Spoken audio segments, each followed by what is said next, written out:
Primera parte del ingenioso hidalgo Don Quijote de la Mancha. Capítulo primero. Que trata de la condición y costumbres del famoso y valiente hidalgo Don Quijote de la Mancha.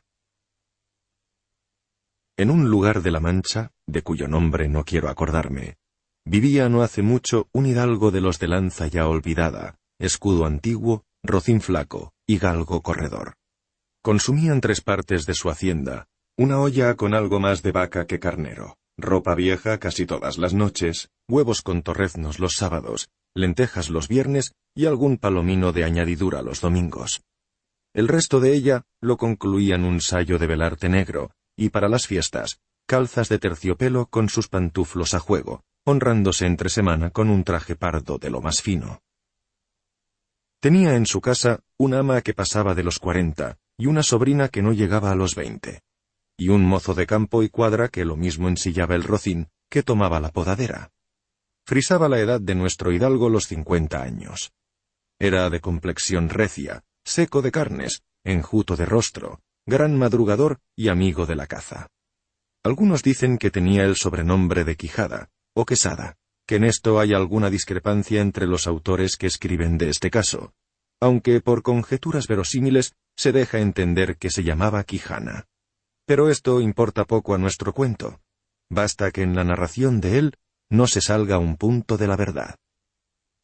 Conviene también saber que este hidalgo del que hablamos, los ratos que estaba ocioso, que eran los más del año, se daba a leer libros de caballerías con tanta afición y gusto que olvidó casi por completo el ejercicio de la caza y aún la administración de su hacienda.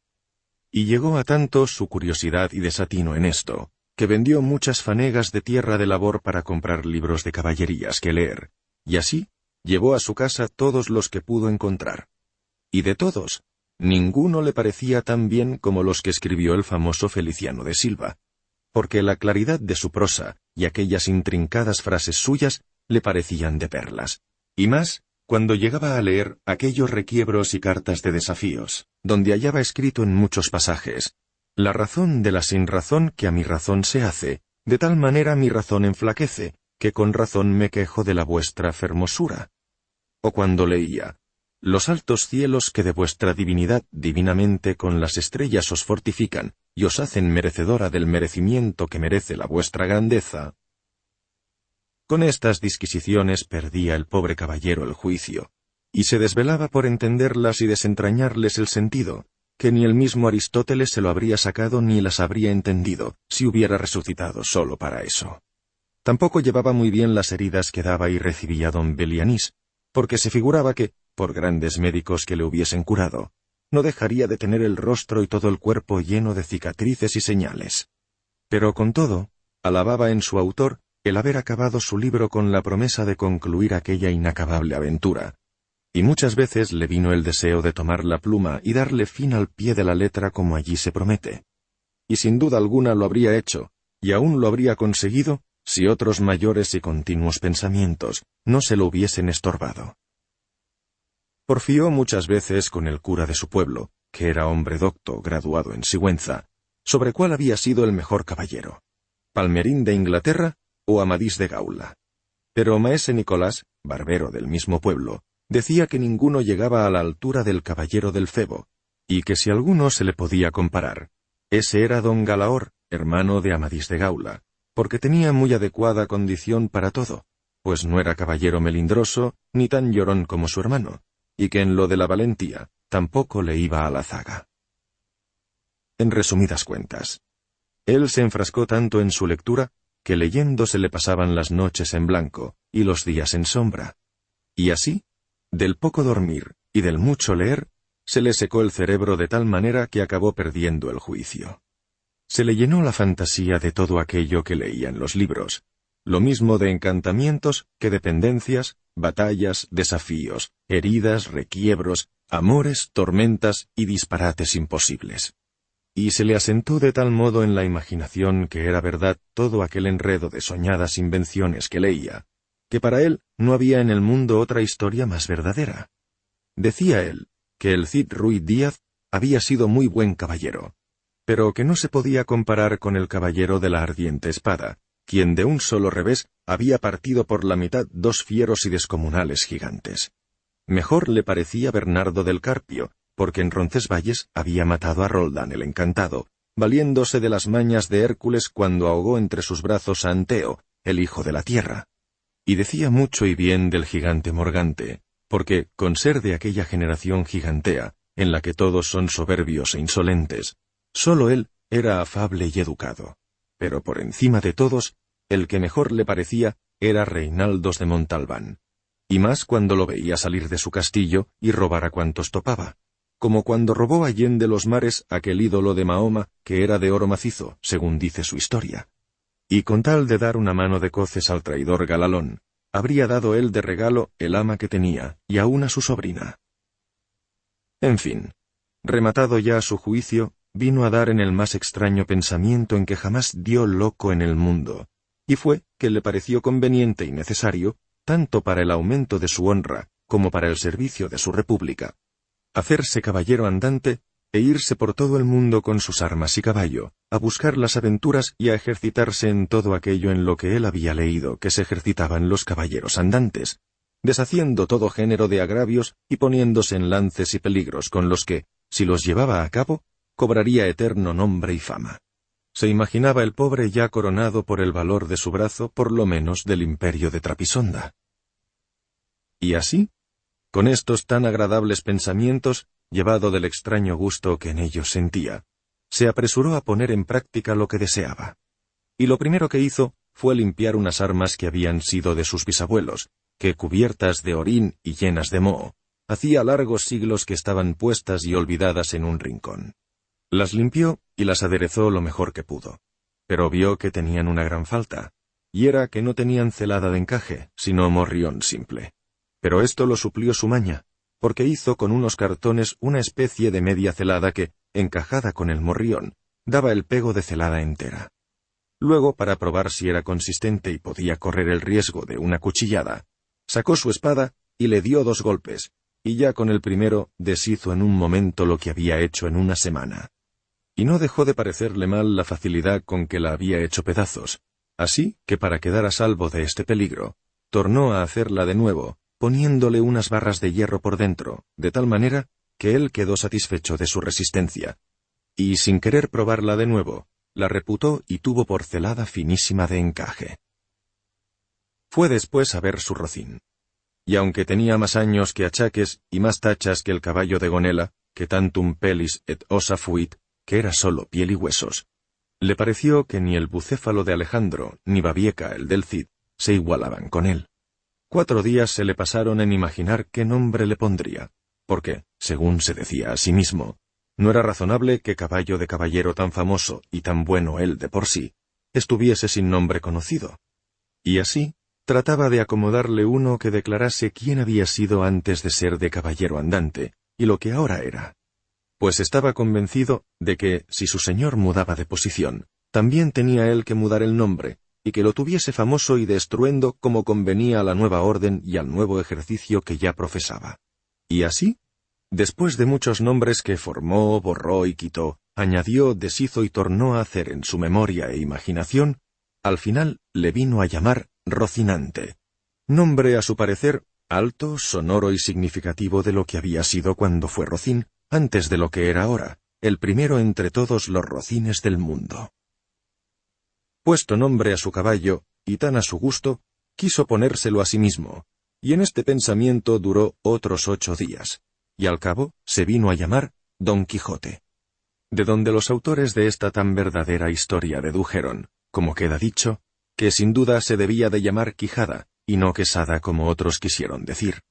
Pero acordándose de que el valeroso Amadís no se había contentado con llamarse Amadís a secas, sino que se añadió el nombre de su reino y patria, por hacerla famosa, y se llamó Amadís de Gaula, así quiso, como buen caballero, añadir al suyo el nombre de la suya y llamarse Don Quijote de la Mancha, con lo que a su parecer declaraba muy a lo vivo su linaje y patria y la honraba tomando el sobrenombre de ella.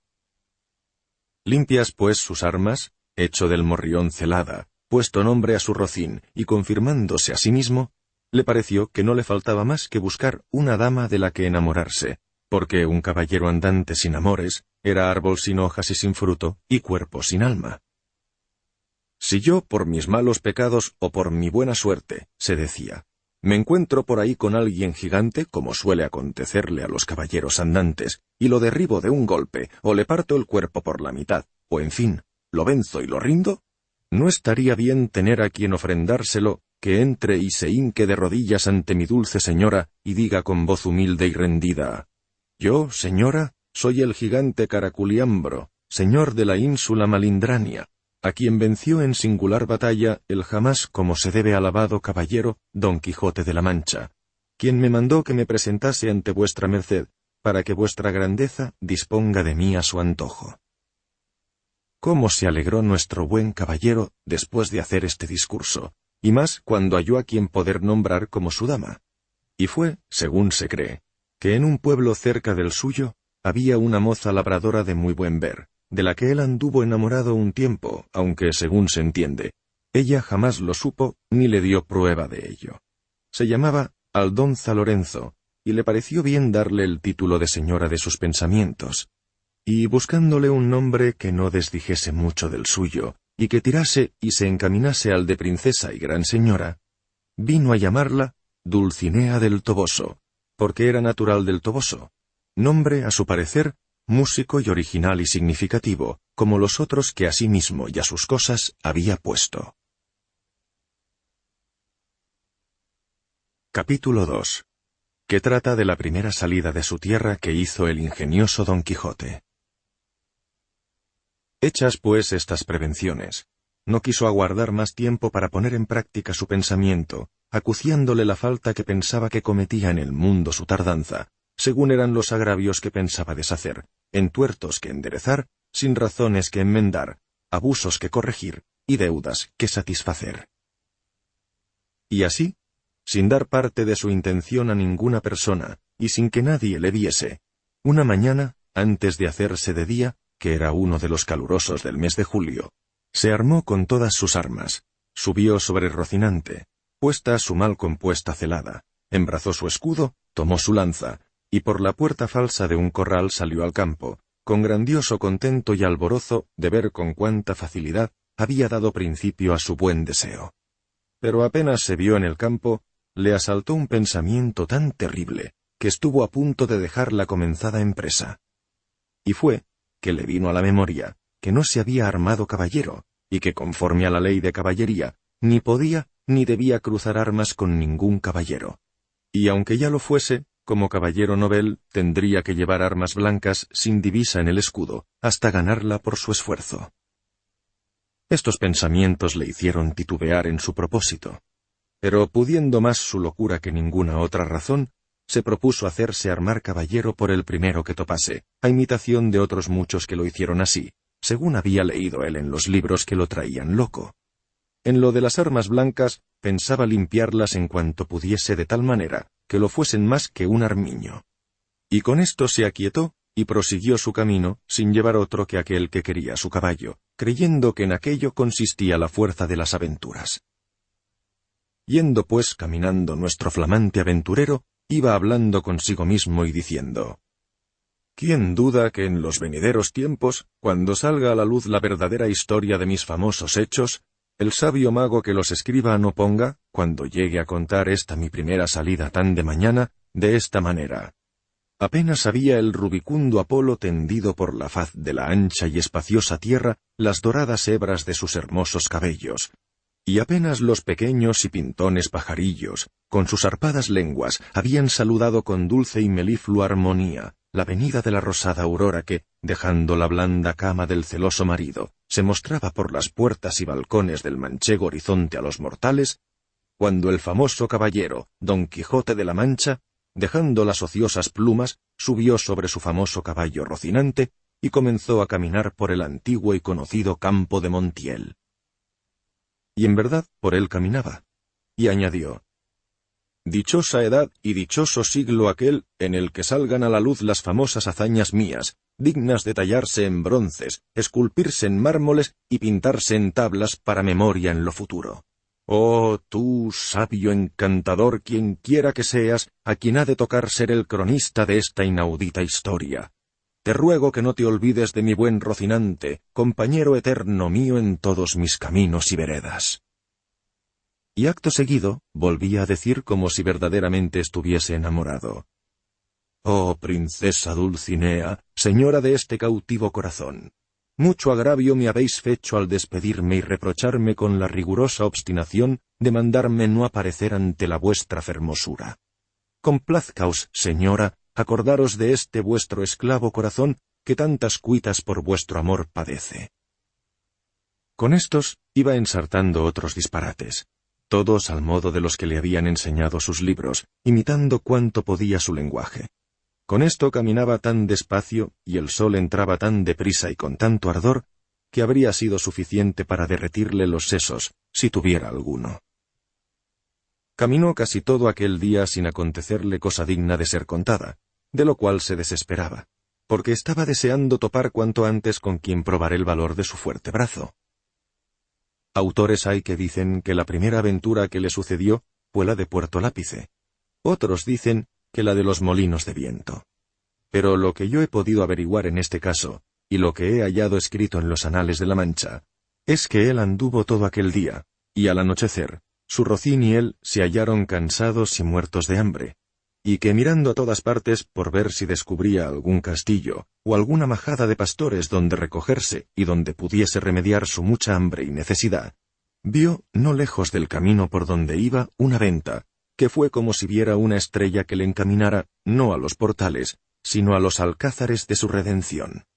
Se dio prisa en caminar, y llegó a ella al tiempo que anochecía. Estaban casualmente en la puerta dos mujeres mozas, de estas que llaman de la vida, que iban a Sevilla con unos arrieros que acertaron a hacer una parada en la venta aquella noche. Y como a nuestro aventurero todo cuanto pensaba, veía o imaginaba, le parecía estar hecho y pasar tal y como lo había leído, en cuanto vio la venta, se le figuró que era un castillo con sus 4 torres y chapiteles de luciente plata, sin faltarle su puente levadizo y hondo foso, con todas las demás cosas que suelen tener esos castillos. Se fue llegando a la venta, que a él le parecía castillo, y a poco trecho de ella tiró de las riendas a Rocinante, esperando que algún enano se pusiese entre las almenas a dar señales con una trompeta de que llegaba caballero al castillo. Pero como vio que tardaban y que Rocinante se daba prisa por llegar a la caballeriza, se llegó a la puerta de la venta y vio a las 2 distraídas mozas que estaban allí, que a él le parecieron 2 hermosas doncellas o 2 graciosas damas que se estaban solazando delante de la puerta del castillo.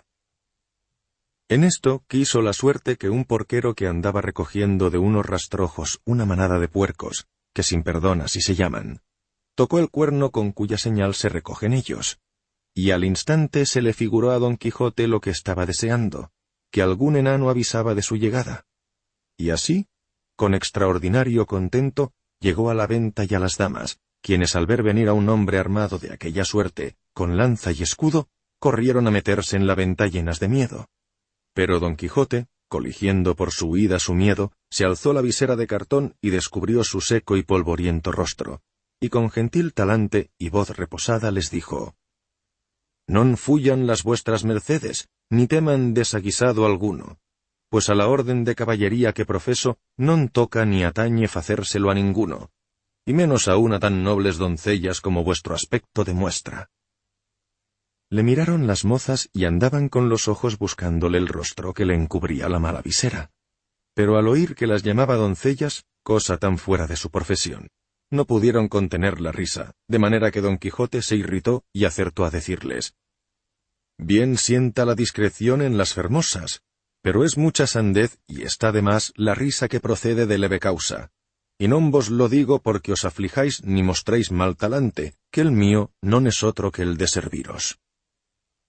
Este lenguaje no entendido por las señoras, y el mal aspecto de nuestro caballero, acrecentaba en ellas la risa, y en él el enojo, y habría pasado a mayores si no hubiera salido en ese momento el ventero, hombre que por ser muy gordo era muy pacífico, y viendo aquella extraña figura armada con armas tan desiguales como eran la brida, lanza, escudo y coselete, estuvo aún triste de acompañar a las doncellas en las muestras de su contento.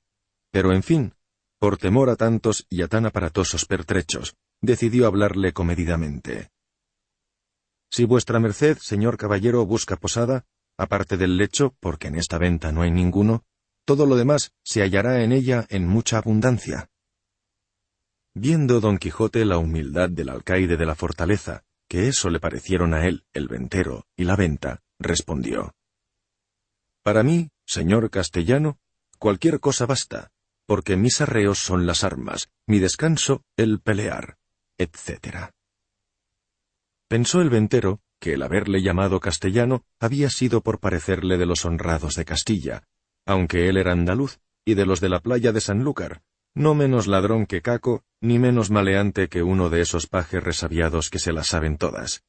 Y así le respondió: Según eso, las camas de vuestra merced serán duras peñas, y su dormir siempre velar, y siendo así, bien se puede apear con seguridad de hallar en esta choza ocasión y ocasiones para no dormir en todo un año, cuanto más en una noche.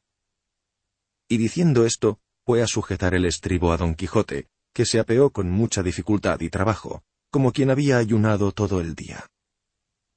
Dijo luego al ventero que cuidase mucho de su caballo, porque era la mejor bestia comiendo pan en el mundo.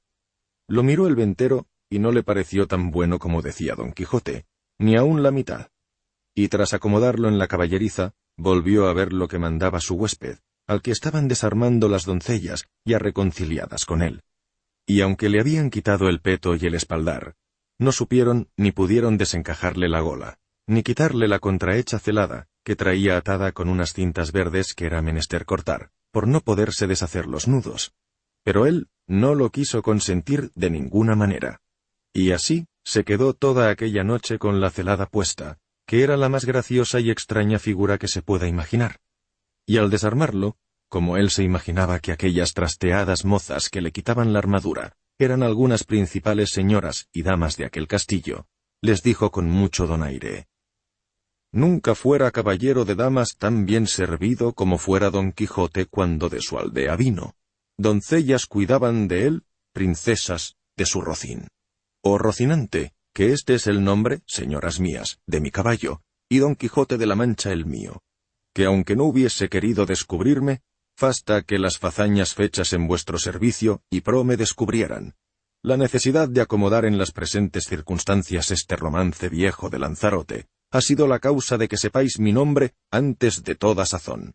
Pero tiempo vendrá en que las vuestras señorías me manden y yo obedezca, y el valor de mi brazo descubra el deseo que tengo de serviros. Las mozas, que no estaban hechas a oír semejantes retóricas, no respondían palabra. Solo le preguntaron si quería comer alguna cosa. Cualquiera llantaría yo, respondió don Quijote, porque a mi entender me vendría muy al caso.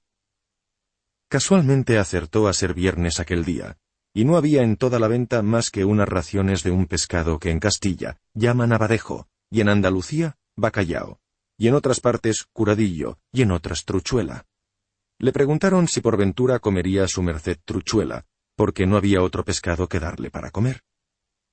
Con tal que haya muchas truchuelas, respondió don Quijote, valdrán por una trucha, porque me da igual que me den 8 reales sueltos o en una pieza de a 8, sin contar que podría ser que esas truchuelas fuesen como la ternera, que es mejor que la vaca, y el cabrito que el cabrón. Pero sea lo que fuere, venga rápido, que el trabajo y peso de las armas no se puede sobrellevar sin el gobierno de las tripas. Le pusieron la mesa a la puerta de la venta por el fresco, y el ventero le trajo una porción del mal remojado y peor cocido bacalao, y un pan tan negro y mugriento como sus armas. Pero era cosa de mucha risa verlo comer, porque como tenía puesta la celada y alzada la visera, no podía poner nada en la boca con sus manos si alguien no se lo daba y ponía. Y así, una de aquellas señoras servía para este menester. Pero al ir a darle de beber, no fue posible, ni lo hubiese sido si el ventero no hubiera horadado una caña y puesto un extremo en la boca, le iba echando el vino por el otro. Y todo esto lo sufría con paciencia con tal de no romper las cintas de la celada. Estando en esto, llegó casualmente a la venta un castrador de puercos, y nada más llegar, hizo sonar su silbato de cañas 4 o 5 veces, con lo cual don Quijote acabó de confirmar que estaba en algún famoso castillo, y que le servían con música, y que el abadejo eran truchas, el pan candeal, y las rameras damas, y el ventero castellano del castillo. Y con esto daba por bien empleada su determinación y salida. Pero lo que más le afligía era el no verse armado caballero, por parecerle que no se podría poner legítimamente en aventura alguna sin recibir la orden de caballería. Capítulo 3. Donde se cuenta la graciosa manera que tuvo Don Quijote de armarse caballero. Y así, fatigado por este pensamiento, abrevió su venteril y limitada cena. Y acabada, llamó al ventero, y encerrándose con él en la caballeriza, se hincó de rodillas ante él, diciéndole: «No me levantaré jamás de donde estoy, valeroso caballero, hasta que la vuestra cortesía me otorgue un don que quiero pedirle, que redundará en alabanza vuestra y en pro del género humano». El ventero, que vio a su huésped a sus pies, y oyó semejantes palabras, estaba confuso mirándole sin saber qué hacer ni decirle, y porfiaba con él para que se levantase, pero no quiso hasta que le tuvo que decir que él le otorgaba el don que le pedía. «No esperaba yo menos de la gran magnificencia vuestra, señor mío», respondió Don Quijote. «Y así os digo que el don que os he pedido, y que me ha sido otorgado por vuestra generosidad, es que mañana sin falta me habéis de armar caballero.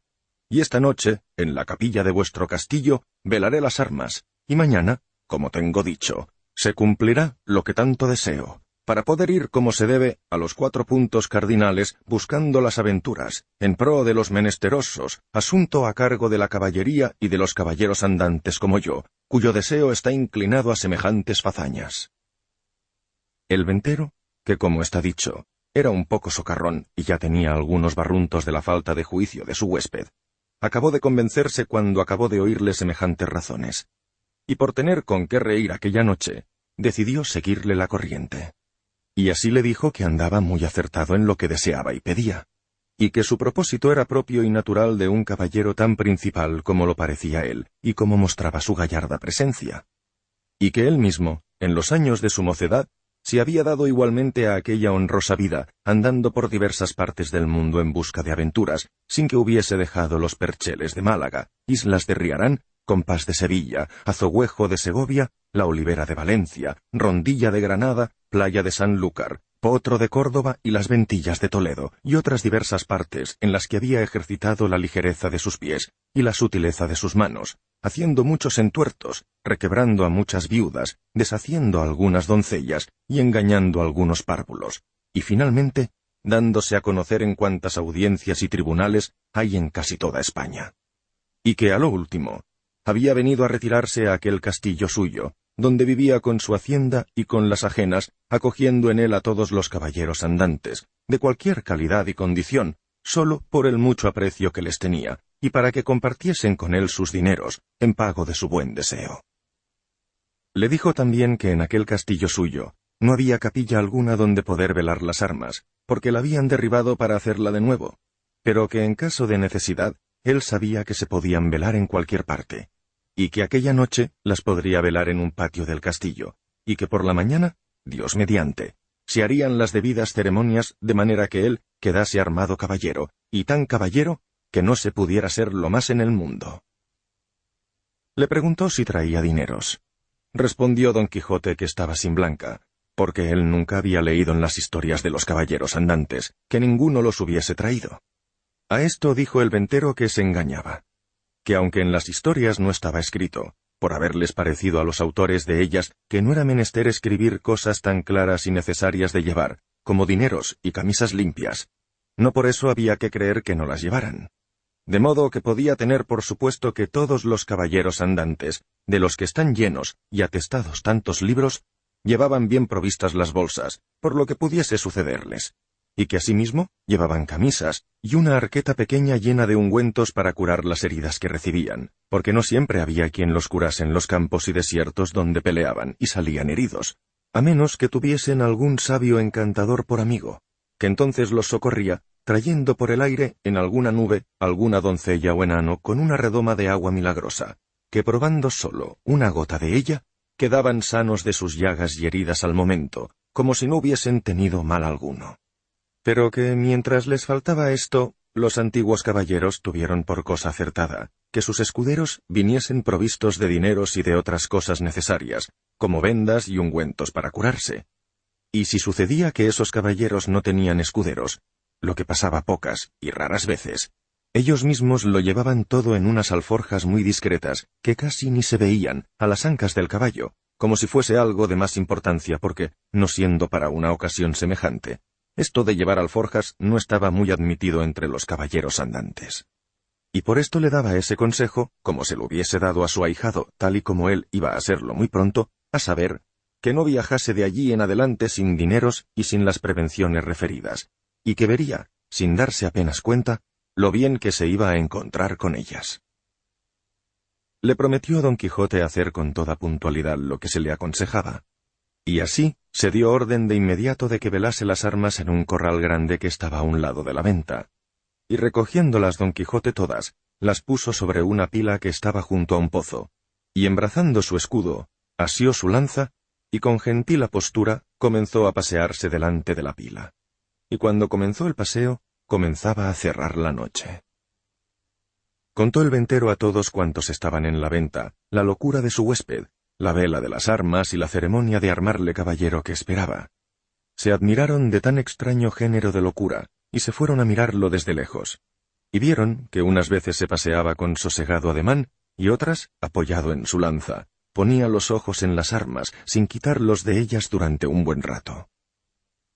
Acabó de cerrarse la noche, pero con tanta claridad de la luna que podía competir con el sol que se la prestaba, de manera que todos podían ver claramente cuanto el novel caballero hacía. Se le antojó en esto a uno de los arrieros que estaban en la venta, ir a dar agua a su recua, y fue menester quitar de la pila las armas de don Quijote, quien viéndolo llegar, le dijo en voz alta: tú, quienquiera que seas, atrevido caballero, que vienes a tocar las armas del más valeroso andante que jamás se ciñó espada. Mira lo que haces, y no las toques si no quieres dejar la vida en pago de tu atrevimiento. No hizo caso el arriero de estas advertencias, y habría sido mejor que se lo hubiera hecho, porque se hubiese curado en salud. Al contrario, trabando las armas por las correas, las arrojó lejos de sí. Al ver esto don Quijote alzó los ojos al cielo, y puesto el pensamiento, o eso pareció, en su señora Dulcinea, dijo: «Socorredme, señora mía, en esta primera afrenta que a este vuestro avasallado pecho se le ofrece. No me falte en este primer trance vuestro favor y amparo». Y diciendo estas y otras razones semejantes, soltó el escudo, alzó la lanza a dos manos, y dio con ella tan gran golpe al arriero en la cabeza, que lo derribó en el suelo tan maltrecho que de haber recibido otro más, no habría necesitado médico que lo curara. Hecho esto, recogió sus armas y tornó a pasearse con el mismo reposo que antes. De allí a un rato, y sin saber lo que había pasado, porque aún estaba aturdido el arriero, llegó otro con la misma intención de dar agua a sus mulos, y al ir a quitar las armas para dejar libre la pila, don Quijote, sin hablar ni pedir favor a nadie, soltó otra vez el escudo y alzó otra vez la lanza, y sin hacerla pedazos, rompió en más de 3 la cabeza del segundo arriero, porque se la abrió por 4. Al ruido acudió toda la gente de la venta, y entre ellos el ventero. Viendo esto don Quijote, embrazó su escudo, y echando mano a su espada dijo: «Oh señora de la fermosura, esfuerzo y vigor del debilitado corazón mío, ahora es tiempo de que vuelvas los ojos de tu grandeza a este tu cautivo caballero, que está esperando tan gran aventura». Con esto cobró, a su parecer, tanto ánimo, que aunque lo hubiesen acometido todos los arrieros del mundo, no habría dado un paso atrás. Los compañeros de los heridos, viéndolos de esa guisa, comenzaron desde lejos a llover piedras sobre don Quijote, quien se protegía lo mejor que podía con su escudo, y no osaba apartarse de la pila por no desamparar las armas. El ventero daba voces de que lo dejasen, porque ya les había dicho que estaba loco, y que por loco se libraría, aunque los matase a todos. También don Quijote las daba, mayores, tachándolos de alevosos y traidores, y al señor del castillo de felón y mal nacido caballero, pues consentía que se tratase a los andantes caballeros de tal manera, y que si él hubiera recibido ya la orden de caballería, le daría a entender su alevosía. «Pero de vosotros, soez y baja canalla, no hago caso ninguno. Tirad, llegad, venid y atacadme cuanto podáis, que vosotros veréis el pago que lleváis de vuestra sandez y osadía. Decía esto con tanto brío y denuedo, que infundió un terrible temor en los que lo acometían, y tanto por esto como por las persuasiones del ventero, dejaron de tirarle, y él dejó retirar a los heridos, y tornó a la vela de sus armas con la misma quietud y sosiego que antes. No le parecieron bien al ventero las burlas de su huésped, y determinó abreviar y darle la maldita orden de caballería inmediatamente, antes que sucediese otra desgracia. Y así, llegándose a él, se disculpó de la insolencia que aquella gente baja y a sus espaldas había usado con él, pero que bien castigados quedaban por su atrevimiento. Le dijo que, como ya le había dicho, en aquel castillo no había capilla, y para lo que restaba por hacer tampoco era necesaria, que todo el toque de quedar armado caballero consistía en la pescozada y el espaldarazo, según tenía él noticia del ceremonial de la orden, y que eso se podía hacer en mitad de un campo, y que en lo que tocaba a velar las armas ya había cumplido, que sólo con 2 horas de vela se cumplía, cuanto más con las más de 4 que él había estado. Todo se lo creyó don Quijote, y le dijo que él estaba allí dispuesto a obedecerle, y que concluyese a la mayor brevedad posible, porque como lo acometiesen de nuevo después de ser armado caballero, no pensaba dejar persona viva en el castillo, excepto aquellas que él le mandase, a las que dejaría por respeto a él. Advertido y medroso de esto el castellano, trajo entonces un libro donde hacía el asiento de la paja y cebada que daba a los arrieros, y con un cabo de vela que le traía un muchacho, y con las 2 ya dichas doncellas, se llegó a donde estaba don Quijote, a quien mandó hincarse de rodillas. Y leyendo en su devocionario, haciendo como que decía alguna devota oración, en mitad de la lectura alzó la mano y le dio sobre el cuello un buen golpe, y tras él, con su misma espada, un gentil espaldarazo, siempre murmurando entre dientes como que rezaba. Hecho esto, mandó a una de aquellas damas que le ciñese la espada, y ella lo hizo con mucha desenvoltura y discreción, aunque fue menester no poca para no reventar de risa a cada punto de la ceremonia. Pero las proezas que ya habían visto del novel caballero les tenían la risa a raya. Al ceñirle la espada, dijo la buena señora: «Dios haga a vuestra merced muy venturoso caballero, y le dé ventura en lides». Don Quijote le preguntó cómo se llamaba, para saber de allí en adelante a quién quedaba obligado por la merced recibida, porque pensaba tenerla informada de la honra que alcanzase por el valor de su brazo. Ella respondió con mucha humildad que se llamaba la Tolosa, y que era hija de un zapatero remendón natural de Toledo, que vivía en las tendillas de Sancho Bienaya, y que, donde quiera que ella estuviese, le serviría y le tendría por señor. Don Quijote le replicó que por caridad le hiciese la merced de que de allí en adelante se pusiese el doña y se llamase doña Tolosa. Ella se lo prometió, y la otra le calzó la espuela, y tuvo con ella casi el mismo coloquio que con la de la espada. Le preguntó su nombre, y dijo que se llamaba la Molinera, y que era hija de un honrado molinero de Antequera, y a ella también le rogó don Quijote que se pusiese el doña y se llamase doña Molinera, ofreciéndole nuevos servicios y mercedes. Hechas pues al galope y a prisa las hasta allí nunca vistas ceremonias, no vio la hora don Quijote de verse a caballo y salir buscando las aventuras, y ensillando sin más dilación a Rocinante, subió en él, y abrazando a su huésped, le dijo cosas tan extrañas, agradeciéndole la merced de haberlo armado caballero, que no es posible acertar a referirlas. El ventero, por verlo ya fuera de la venta, respondió a las suyas con no menos retóricas, aunque con más breves palabras, y sin pedirle el gasto de la posada, lo dejó ir en buena hora. Capítulo 4. De lo que le sucedió a nuestro caballero cuando salió de la venta. La del alba sería cuando don Quijote salió de la venta tan contento, tan gallardo, tan alborozado por verse ya armado caballero, que el gozo le reventaba por las cinchas del caballo. Pero viniéndole a la memoria los consejos de su anfitrión acerca de las provisiones tan necesarias que tenía que llevar consigo, en especial dineros y camisas, determinó volver a su casa y proveerse de todo, y de un escudero, pensando en contratar a un labrador vecino suyo, que era pobre y con hijos, pero muy a propósito para el oficio escuderil de la caballería. Con este pensamiento guió hacia su aldea a Rocinante, que casi conociendo la querencia, comenzó a caminar con tanta gana que parecía que no ponía los pies en el suelo. No había andado mucho cuando le pareció que a mano derecha, de la espesura de un bosque que había allí, salían unas voces delicadas, como de persona que se quejaba. Y apenas las hubo oído, dijo: «Gracias doy al cielo por la merced que me hace, poniéndome tan pronto ocasiones delante para que yo pueda cumplir con lo que debo a mi profesión y donde pueda recoger el fruto de mis buenos deseos. Estas voces, sin duda, son de algún menesteroso o menesterosa que ha de menester mi favor y ayuda». Y volviendo las riendas, encaminó a Rocinante hacia donde le pareció que salían las voces. Y a pocos pasos que entró por el bosque, vio atada una yegua a una encina, y atado en otra a un muchacho de unos 15 años, desnudo de medio cuerpo arriba, que era el que daba las voces, y no sin causa, porque le estaba dando con una correa muchos azotes un labrador de buen talle, y cada azote lo acompañaba con una reprensión y consejo, porque decía: «La lengua quieta y mucha vista».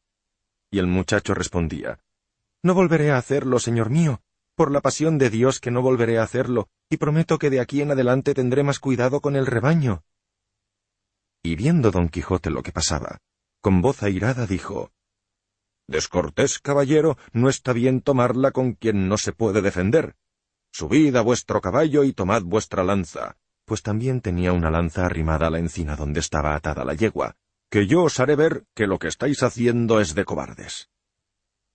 El labrador, que vio que se le echaba encima aquella figura llena de armas blandiendo la lanza sobre su rostro, se tuvo por muerto, y con buenas palabras respondió: «Señor caballero, este muchacho al que estoy castigando es mi criado, y me sirve guardando una manada de ovejas que tengo en estos contornos, pero es tan descuidado, que cada día me falta una, y porque castigo su descuido, o bellaquería, dice que lo hago por tacaño, para no pagarle la soldada que le debo, y por Dios y por mi alma que miente». «¿Cómo que miente delante de mí, ruin villano?», dijo Don Quijote. «Por el sol que nos alumbra, que estoy por pasaros de parte a parte con esta lanza.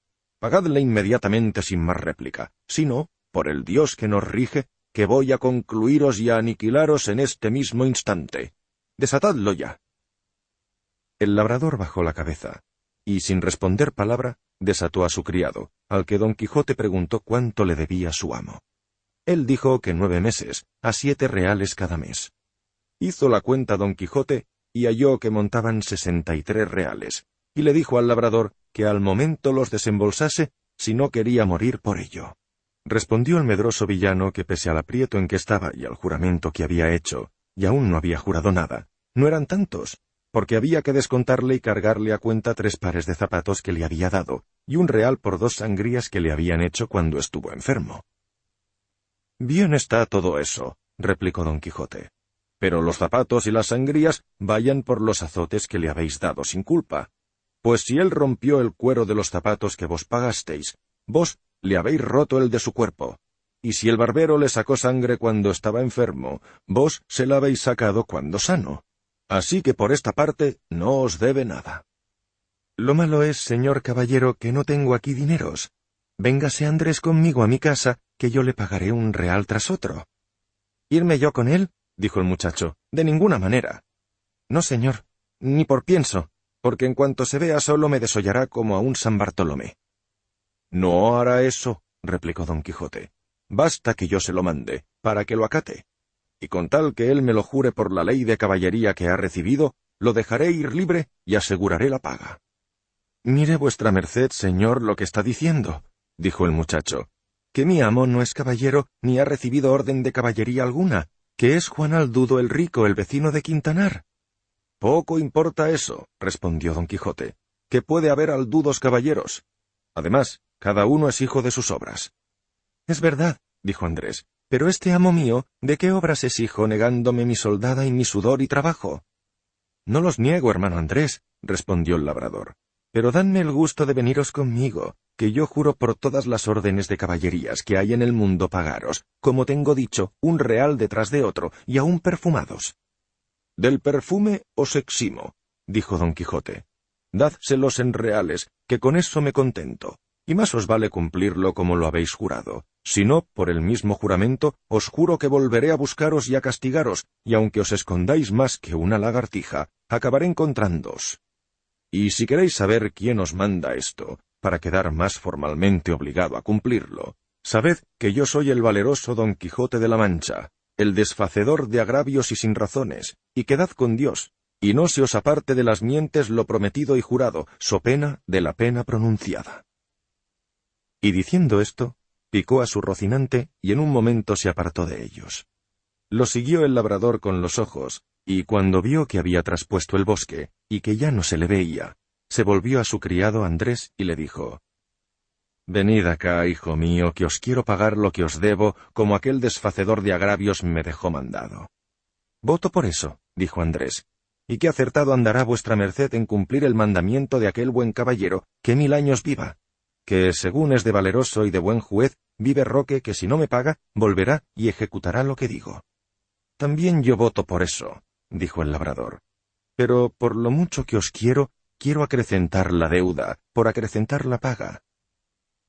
Y asiéndolo del brazo, lo tornó a atar a la encina, donde le dio tantos azotes que lo dejó por muerto. «Llamad, señor Andrés, ahora», decía el labrador, «al desfacedor de agravios. Veréis cómo no desface éste, aunque creo que no está acabado de hacer, porque me vienen ganas de desollaros vivo, como vos temíais». Pero al fin lo desató, y le dio licencia para que fuese a buscar a su juez, y que éste ejecutase la pronunciada sentencia. Andrés se partió no poco dolido, jurando ir a buscar al valeroso Don Quijote de la Mancha, y contarle punto por punto lo que había pasado, y que se las iba a pagar con creces. Pero con todo, él se partió llorando y su amo se quedó riendo. Así fue como deshizo el agravio el valeroso Don Quijote, quien contentísimo de lo sucedido, y pareciéndole que había dado felicísimo y alto comienzo a sus caballerías, iba caminando hacia su aldea con gran satisfacción de sí mismo, diciendo a media voz: «Bien te puedes llamar dichosa sobre cuantas viven hoy en la tierra, oh sobre las bellas, bella Dulcinea del Toboso, pues te cupo en suerte tener sujeto y rendido a toda tu voluntad y talante a un tal valiente y renombrado caballero como lo es y será Don Quijote de la Mancha. Él, como todo el mundo sabe, recibió ayer la orden de caballería, y hoy ha desfecho el mayor entuerto y agravio que formó la sinrazón y cometió la crueldad. Hoy quitó el látigo de la mano a aquel despiadado enemigo que vapuleaba tan sin ton ni son a aquel delicado infante».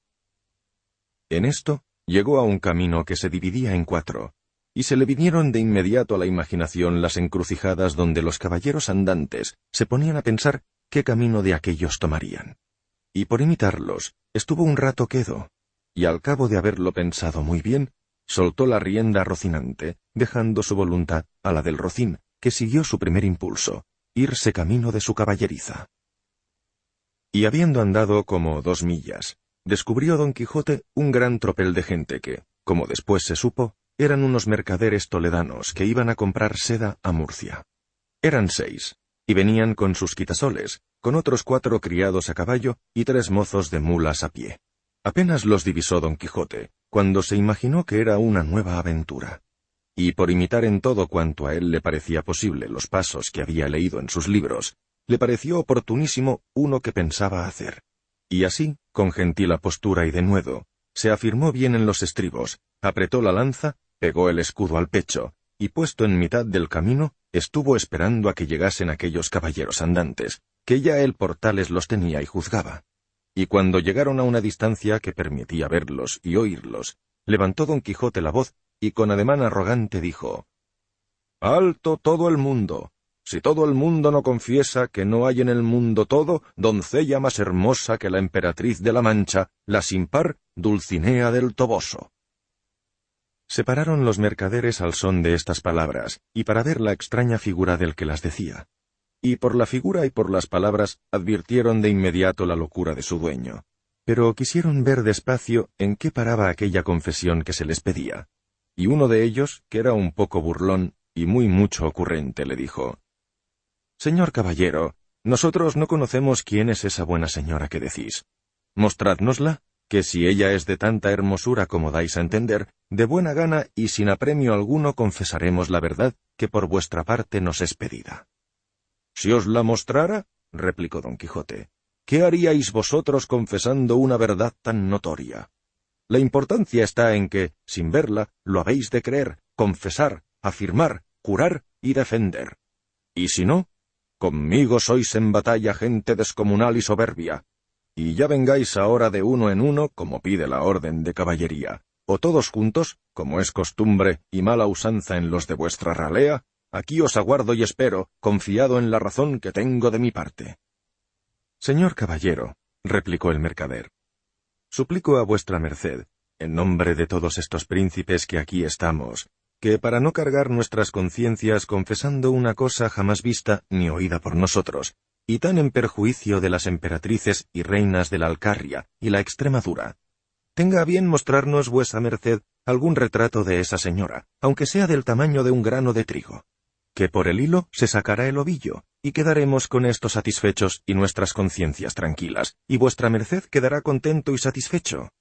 Y aún creo que estamos ya tan de su parte, que aunque su retrato nos muestre que es tuerta de un ojo, y que del otro supura minio y azufre, con todo, diremos en su favor por complaceros todo lo que vuestra merced quiera. —¿No le supura, canalla infame? —respondió don Quijote encendido de cólera.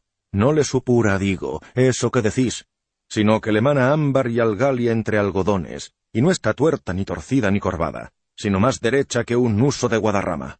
Pero vosotros pagaréis la grande blasfemia que habéis dicho contra tamaña beldad, como es la de mi señora. Y diciendo esto, arremetió con la lanza baja contra el que lo había dicho con tanta furia y enojo, que si la buena suerte no hubiese hecho que Rocinante tropezara y cayera a mitad de camino, el atrevido mercader lo habría pasado mal.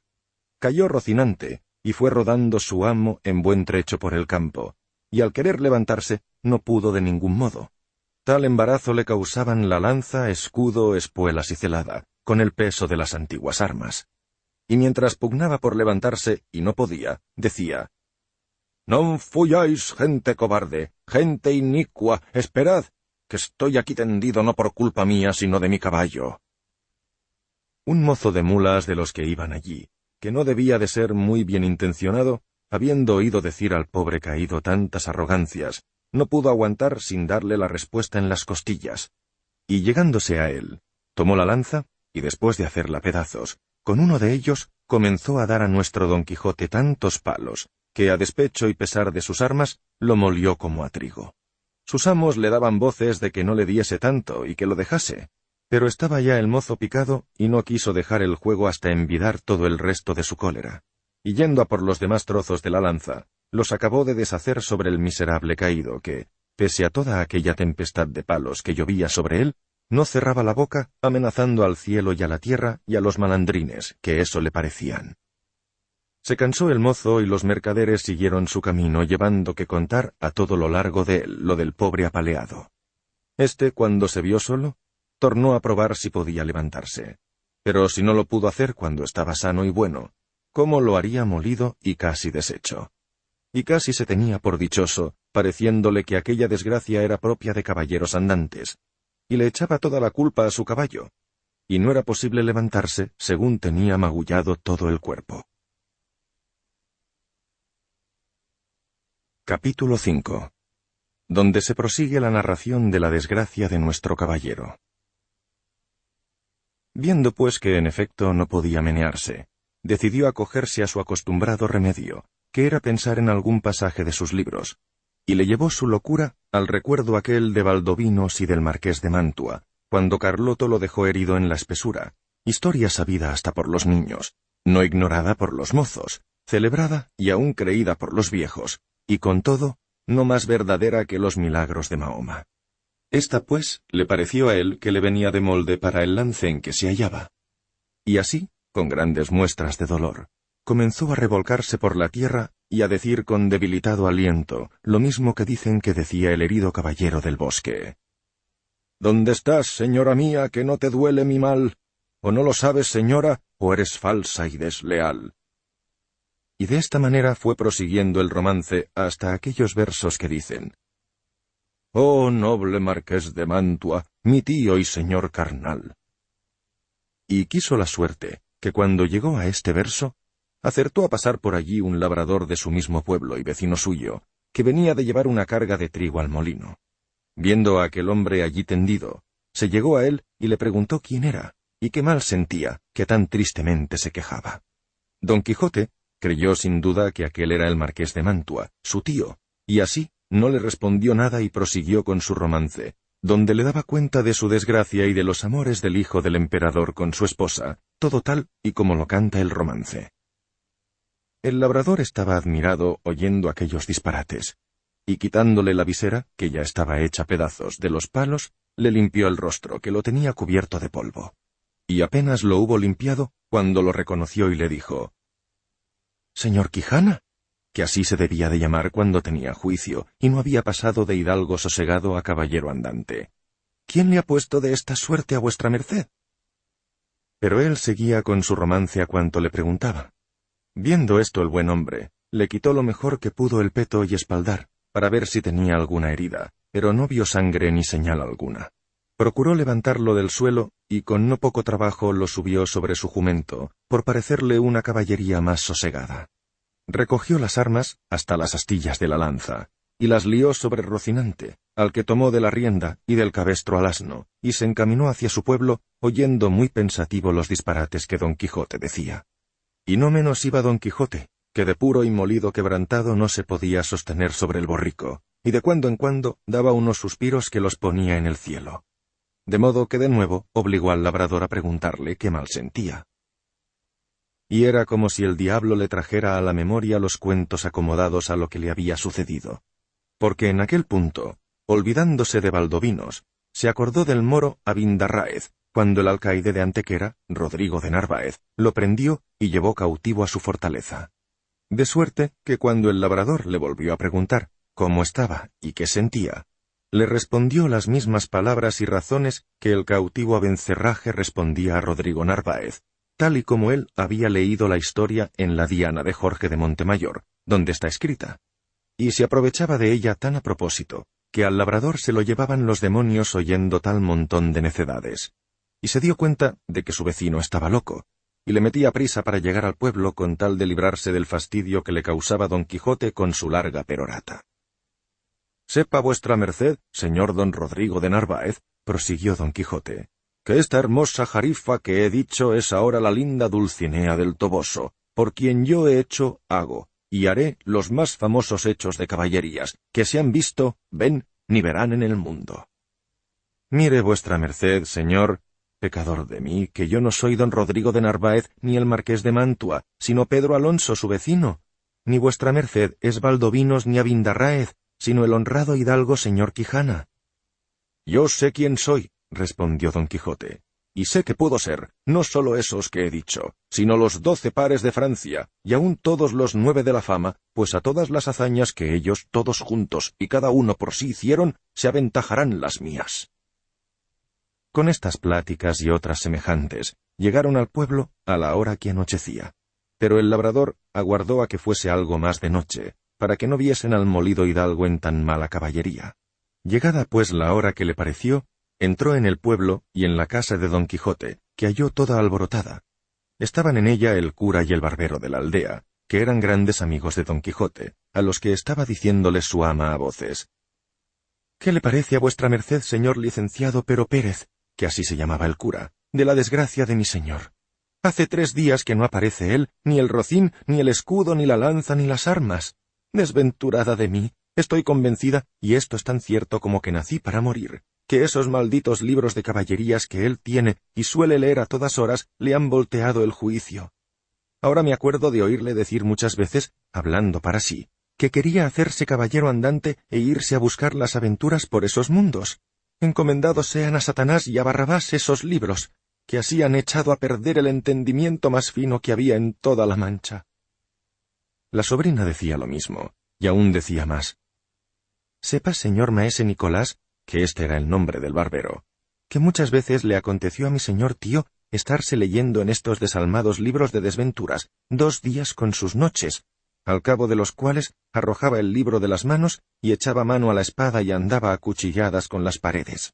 Y cuando estaba muy cansado, decía que había matado a 4 gigantes como 4 torres, y el sudor que sudaba del cansancio decía que era sangre de las heridas que había recibido en la batalla, y se bebía después un gran jarro de agua fría, y quedaba sano y sosegado, diciendo que aquella agua era una preciosísima bebida que le había traído el mago Esquife, un gran encantador y amigo suyo, Pero la culpa de todo es mía, que no avisé a vuestras mercedes de los disparates de mi señor tío para que los remediaran antes de llegar a lo que ha llegado, y quemaran todos estos descomulgados libros que tienen muchos que bien merecen ser abrasados como si fuesen de herejes. Esto digo yo también, dijo el cura. Y desde luego que de mañana no pasa sin hacer con ellos juicio público, y condenarlos al fuego, para evitar que quien los lea acabe haciendo lo que mi buen amigo debe de haber hecho. Todo esto estaban oyendo el labrador y don Quijote, con lo que el labrador acabó de entender la enfermedad de su vecino.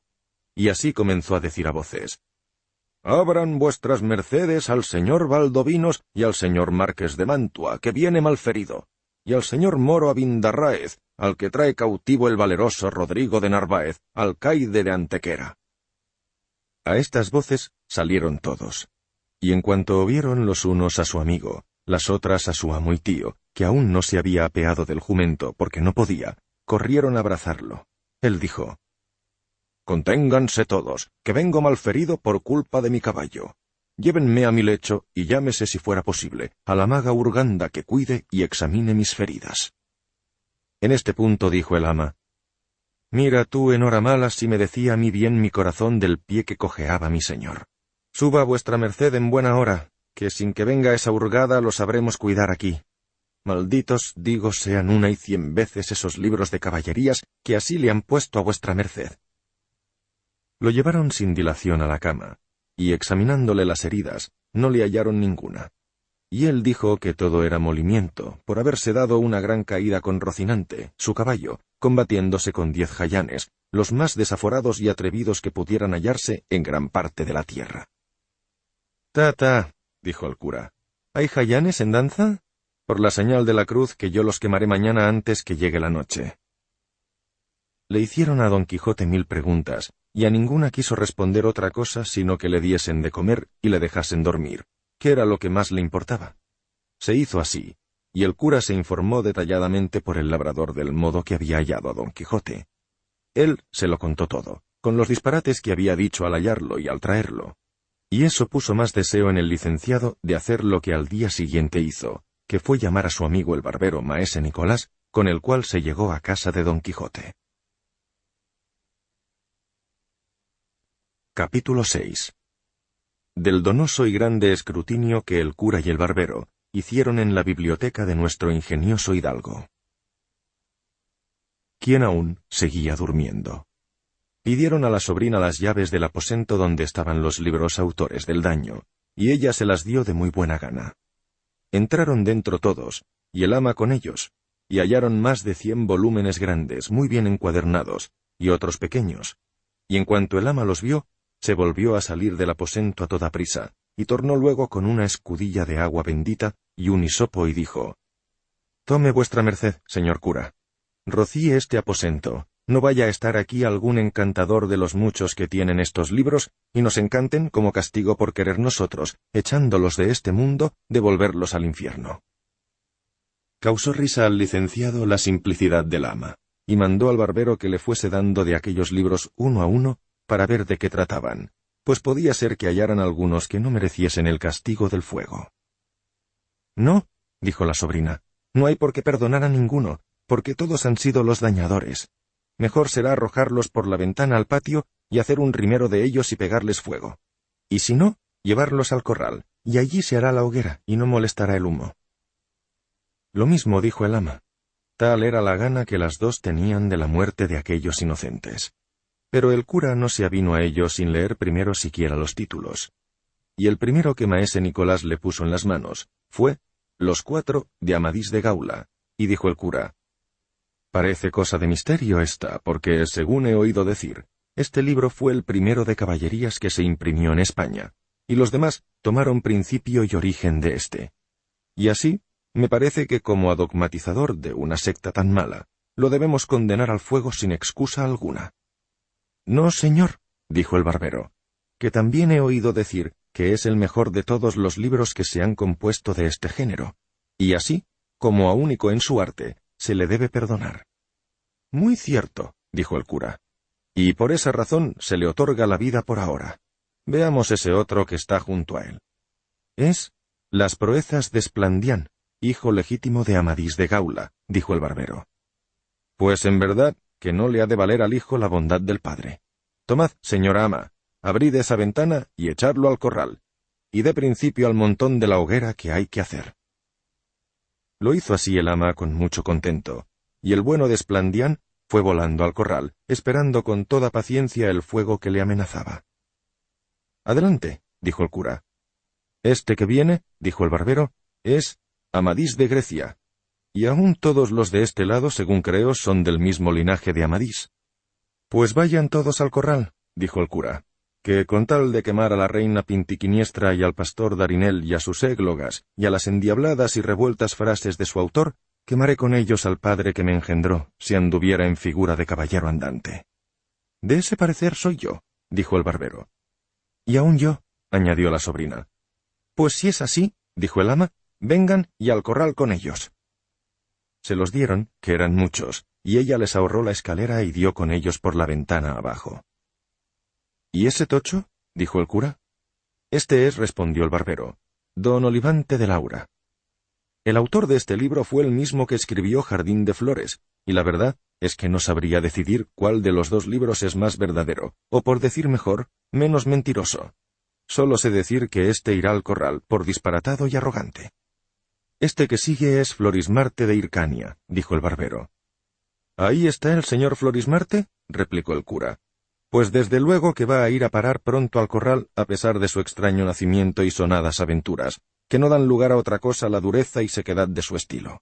Al corral con él, y con este otro, señora ama. Con mucho gusto, señor mío, respondía ella, y con gran alegría ejecutaba lo que le era mandado. Este es el caballero Platir, dijo el barbero. Antiguo libro es ese, y no encuentro en él cosa que merezca venia. Acompañe a los demás sin réplica. Y así fue hecho.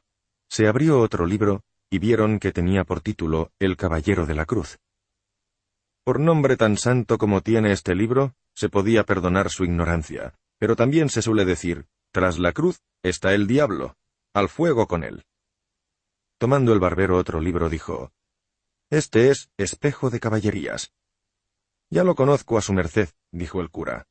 Ahí anda el señor Reinaldos de Montalbán con sus amigos y compañeros, más ladrones que Caco y los 12 pares, con el verdadero historiador Turpín, y en verdad que estoy por condenarlos no más que a destierro perpetuo, siquiera porque tienen parte de la invención del famoso Mateo Boyardo, de donde también tejió su tela el cristiano poeta Ludovico Ariosto.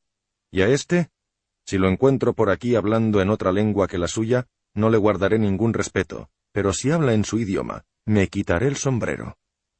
Pues yo lo tengo en italiano, dijo el barbero, pero no lo entiendo. Ni tampoco estaría bien que con sus pasajes licenciosos vos lo entendierais, respondió el cura. Y aquí tendríamos que perdonar a cierto capitán por traerlo a España y traducirlo al castellano, que le quitó mucho de su natural valor, y lo mismo harán todos aquellos que quieran verter a otra lengua los libros de verso, que por mucho cuidado que pongan y habilidad que muestren, jamás llegarán al punto que tienen ellos en su primer nacimiento. Digo, en efecto, que este libro y todos los que se encuentren tratando de estas cosas de Francia, se echen y depositen en un pozo seco, hasta que con más acuerdo se vea lo que se ha de hacer con ellos, exceptuando a un Bernardo del Carpio que anda por ahí, y a otro titulado Roncesvalles, que éstos, llegando a mis manos, han de estar en las del ama, y de ellas en las del fuego sin remisión alguna. Todo lo confirmó el barbero, y lo tuvo por bueno por cosa muy acertada, por entender que era el cura tan buen cristiano y tan amigo de la verdad, que no diría otra cosa por todas las del mundo. Y abriendo otro libro, vio que era Palmerín de Olivia, y junto a él estaba otro que se titulaba Palmerín de Inglaterra, que vistos por el licenciado le hicieron decir: que ese olivo se haga de inmediato astillas y se queme, que no queden de él ni las cenizas, y que esa palma de Inglaterra se guarde y se conserve como cosa única, y se haga para ello otra caja como la que halló Alejandro entre los despojos de Darío, que la eligió para guardar en ella las obras del poeta Homero. Este libro, señor compadre, tiene autoridad por dos cosas. Una, porque él de por sí es muy bueno, y otra, porque es fama que lo compuso un gran rey de Portugal. Todas las aventuras del castillo de Miraguarda son bonísimas y de gran artificio. La escritura, cortesana y clara, guarda y mira la adecuación con el que habla con mucha propiedad y entendimiento. Digo, pues, salvo vuestro buen parecer, señor maese Nicolás, que éste y Amadís de Gaula queden libres del fuego, y todos los demás, sin hacer más cala y cata, perezcan. No, señor compadre, replicó el barbero, que este que aquí tengo es el afamado don Belianís. Pues ese, replicó el cura, con la segunda, tercera y cuarta parte, tienen necesidad de un poco de ruibarbo para purgar su demasiada cólera, y es menester quitarles todo aquello del castillo de la fama y otras impertinencias de más importancia, para lo que se les da un largo plazo, y en cuanto se enmienden, así se usará con ellos de misericordia o de justicia. Mientras tanto, tenedlos vos en vuestra casa, compadre, pero no los dejéis leer a nadie. Con mucho gusto. Y sin querer cansarse más en mirar libros de caballerías, mandó el ama que tomase todos los grandes y diese con ellos en el corral. No se lo dijo a tonta ni a sorda, sino a quien tenía más gana de quemarlos que de tejer una tela, por grande y delgada que fuera. Y agarrando casi 8 de una vez, los arrojó por la ventana. Pero por tomar muchos juntos, se le cayó uno a los pies del barbero, al que le entraron ganas de ver de quién era, y vio que decía, Historia del famoso caballero Tirante el Blanco. «Válgame Dios», dijo el cura dando una gran voz, «si está aquí Tirante el Blanco. Dádmelo acá, compadre, que es como si hubiese hallado con él un tesoro de contento y una mina de esparcimiento. Aquí está don Quirieleisón de Montalbán, valeroso caballero, y su hermano Tomás de Montalbán, y el caballero Fonseca, con la batalla que el valiente Tirante hizo con el alano, y las agudezas de la doncella placer de mi vida, con los amores y embustes de la viuda reposada y la señora emperatriz enamorada de Hipólito su escudero. Os aseguro, señor compadre, que por su estilo, este es el mejor libro del mundo. Aquí comen los caballeros y duermen y mueren en sus camas, y hacen testamento antes de su muerte, y esas otras cosas de las que carecen todos los demás libros de este género. Con todo, os digo que merecía el que lo imprimió, aunque sus necedades no las hiciera a propósito, que lo echaran a galeras por todos los días de su vida. Llevadlo a casa y leedlo, y veréis que es verdad cuanto os he dicho de él. Así será, respondió el barbero. Pero ¿qué haremos de estos libros pequeños que quedan? Estos no deben de ser de caballería, sino de poesía. Y abriendo uno, vio que era La Diana de Jorge de Montemayor, y dijo, creyendo que todos los demás eran del mismo género, estos no merecen ser quemados como los demás, porque son libros de entretenimiento sin perjuicio de terceros, y no hacen ni harán el daño que han hecho los de caballerías. Ay, señor, dijo la sobrina, bien los puede mandar quemar vuestra merced como a los demás, porque no sería extraño que, habiendo sanado mi señor tío de la enfermedad caballeresca, leyendo estos, se le antojase hacerse pastor y andarse por los bosques y prados cantando y tañendo, y lo que sería peor, hacerse poeta, que, según dicen, es enfermedad incurable y pegadiza. «Verdad dice esta doncella», dijo el cura, «y estará bien quitarle a nuestro amigo este tropiezo y ocasión de delante. Y pues comenzamos por la Diana de Montemayor. Soy de la opinión que no se queme, sino que se le quite todo aquello que trata de la savia Felicia y del agua encantada, y casi todos los versos mayores, y quédesele enhorabuena la prosa y la honra de ser el primero de semejantes libros. Este que sigue, dijo el barbero, es la Diana llamada Segunda del Salmantino, y este, otro que tiene el mismo nombre, cuyo autor es Gil Polo. Pues la del Salmantino, respondió el cura, acompañe y acreciente el número de los condenados al corral, y la de Gil Polo se guarde como si fuera del mismo Apolo. Y continúe, señor compadre, y démonos prisa que se va haciendo tarde. Este libro es, dijo el barbero abriendo otro, los 10 libros de fortuna de amor compuestos por Antonio de Lofraso, poeta sardo.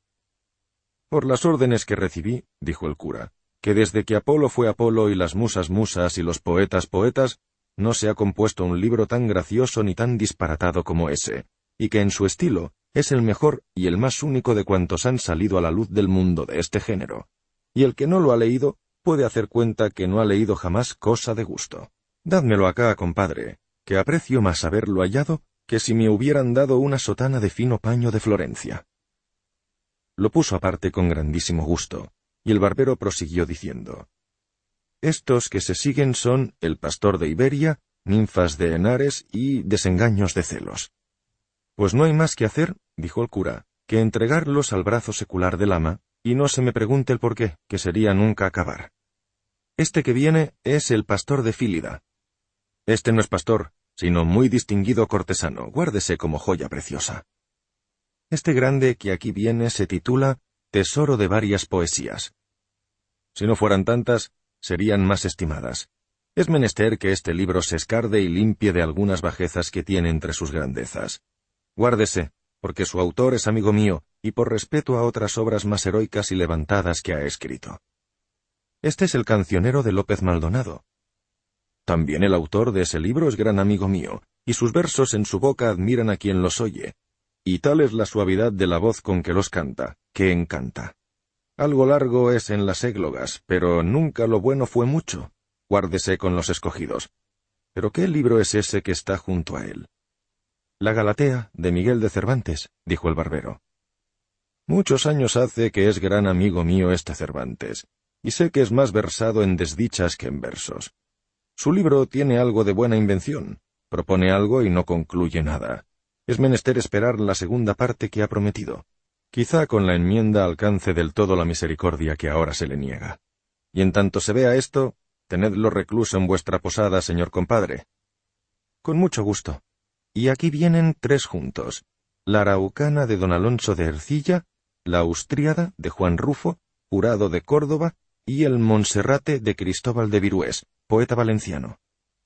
Estos 3 libros son los mejores que se han escrito en verso heroico en lengua castellana, y pueden competir con los más famosos de Italia. Guárdense como las más ricas prendas de poesía que tiene España. Se cansó el cura de ver más libros, y así, sin andarse con más miramientos, quiso que se quemasen todos los demás. Pero ya tenía abierto uno el barbero, que se titulaba Las lágrimas de Angélica. «Las habría llorado yo», dijo el cura oyendo el título, «si hubiera mandado quemar ese libro, porque su autor fue uno de los famosos poetas del mundo, no sólo de España, y fue felicísimo en la traducción de algunas fábulas de Ovidio». Capítulo 7. De la segunda salida de nuestro buen caballero Don Quijote de la Mancha. Estando en esto, comenzó a dar voces Don Quijote diciendo: «Aquí, aquí, valerosos caballeros, aquí es menester mostrar la fuerza de vuestros valerosos brazos, que los cortesanos llevan lo mejor del torneo». Por acudir a este ruido y estruendo, no se siguió con el escrutinio de los libros que quedaban, y así se cree que fueron al fuego sin ser vistos ni oídos, la Carolea y el León de España, con los hechos del emperador, escritos por don Luis de Ávila, que sin duda debían de estar entre los que quedaban, y quizás si el cura los hubiese visto, no habrían pasado por tan rigurosa sentencia. Cuando llegaron junto a Don Quijote, él ya estaba levantado de la cama y proseguía con sus voces y sus desatinos, dando cuchilladas y reveses a todas partes, estando tan despierto como si nunca hubiera dormido. Se abrazaron con él y lo devolvieron a la fuerza al lecho, y después que se hubo sosegado un poco, volviéndose a hablar con el cura le dijo: «Por cierto, señor arzobispo Turpín, que es una gran mengua para los que nos llamamos 12 pares dejar llevar tan sin más ni más la victoria de este torneo a los caballeros cortesanos, habiendo nosotros los aventureros ganado la estima en estos 3 últimos días». «Calle vuestra merced, señor compadre», dijo el cura, «que Dios tendrá a bien que la suerte se mude y que lo que hoy se pierde se gane mañana. Y atienda vuestra merced ahora a su salud, que me parece que debe de estar demasiadamente cansado, si acaso no está mal ferido».